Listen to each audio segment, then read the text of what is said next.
瑞秋的父亲大卫盖蒂此时已经在家中等候多时，见到杜恒，他非常开心，主动伸出手来与杜恒握手，笑着说道：杜先生今天怎么这么晚登门？以往可没有过这样的先例啊。杜恒微笑着说：我们董事长有点业务需要我过来跟盖蒂先生聊一聊，是关于原油的。大卫盖蒂笑着说道：没问题。不知道这次杜先生打算通过我们出手多少页烟油？杜恒摇摇头，认真道：我们不打算出手，而是打算买入。买入？大卫盖蒂不解地问道：你们本身就是页岩油开采的公司，又不做炼油生意，为什么忽然要买原油了？杜恒也不隐瞒，微笑道：我们董事长最近对中东那边的局势有点看法，觉得接下来恶化的可能性比较大，所以想提前囤积一批石油看一看。大卫盖蒂有些诧异，他说：杜先生，最近霍尔木兹海峡的局面整体是有缓解的，我已经听说马上又要进行新一轮的和谈，并且现在通行情况已经有了一点改善，用不了多久，国际原油的价格应该是会下跌才对，虽然不可能暴跌，但至少也要调整 15% 到 20%， 毕竟前段时间涨得太厉害了。杜恒微笑着摇头说道：每个人有每个人的判断，我们董事长觉得接下来局势紧张的可能性会更大一些，所以看看盖蒂先生能不能从贵家族的储油以及即将到港的原油中拿出一部分卖给我们，我们愿意给出 5% 的溢价。如果油价跌了，我们承担所有损失和这 5% 的溢价，如果油价涨了，我们只赚减掉这 5% 的涨幅。对盖蒂家族来说，应该是很划算的业务。大卫盖蒂轻轻点了点头，做大生意核心就是对冲，油价上涨不能把钱全部拿去做多，油价下跌也不能把钱全拿去做空。盖蒂家族未来对霍尔木兹海峡的趋势持乐观态度，那是因为前段时间以至于到了近期，局势确实是在震荡中逐渐缓和，所以往后的油价肯定会慢慢回落，所以他们有意先降低接下来一段时间的原油进口，等价格降下来之后再提高进口量。但那些已经到港或者即将到港的原油都是高价买入的，相对就不是很划算。如果这时候能逢高抛掉，还能额外拿到5个点的利润，对盖蒂家族来说绝对是一件好事。至于会不会一脚踏空，盖蒂家族也并不在意，他们做的不是原油倒卖生意，而是原有的炼化加工。原油涨了，成品油和衍生品也会跟着涨，反正最后还是消费者买单，所以这 5% 不要白不要。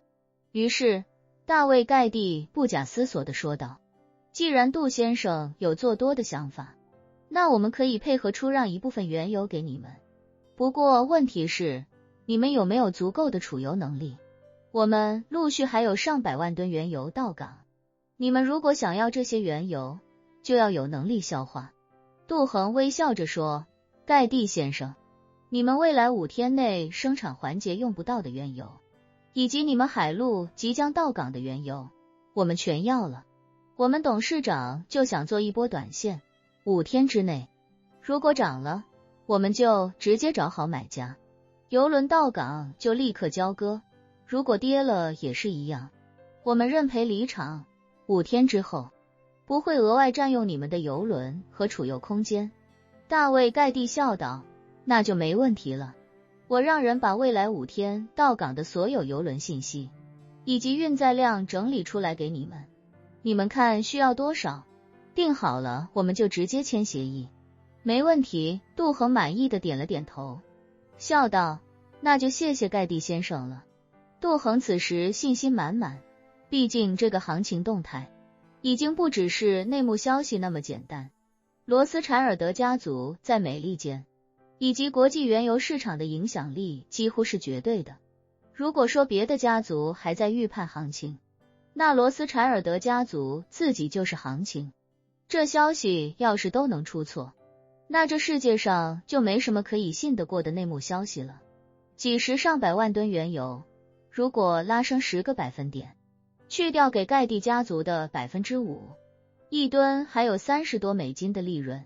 ，100万吨，轻轻松松入账3000多万美金，再加上自己现在空销的存货，到时候吴永正可以一波带走上亿美金。杜恒与大卫·盖蒂谈妥细节之后，便起身告辞离开。盖蒂夫妇将他送至码头，杜恒便与两人道别，独自驾驶着游艇返程。独自驾驶双层游艇返航的杜恒并不知道，自己的船上已经多了一名乘客，而那名乘客便是潜藏在底舱的叶晨。叶晨一直在思考该如何处置杜恒，他想知道左军都督府更多的讯息，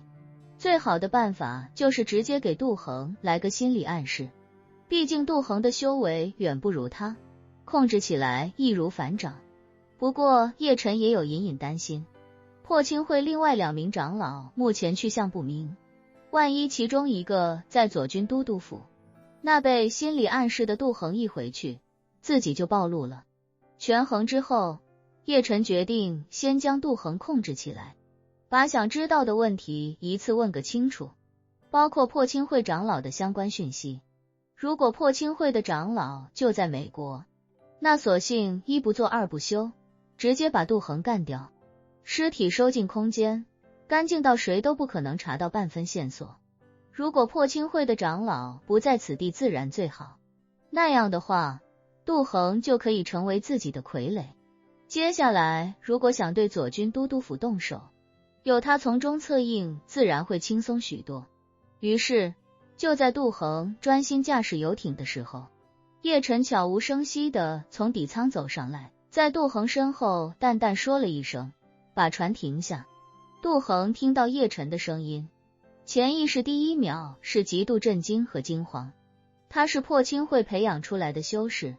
敏锐度自然不是常人可比，而且又是吴永镇对外界的传声筒，出入进去都非常谨慎。在他潜意识里，连自己都没发现身后有人，那这个人的实力肯定要比自己强得多。杜恒很惊慌，他一边思考对策，一边用缓兵之计先将游艇的引擎关闭，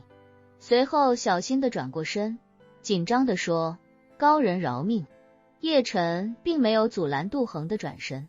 当与杜恒四目相对，杜恒看到叶晨的第一秒，便瞪大眼睛，仿佛见鬼一般，喃喃惊呼：叶长英，你不是死了吗？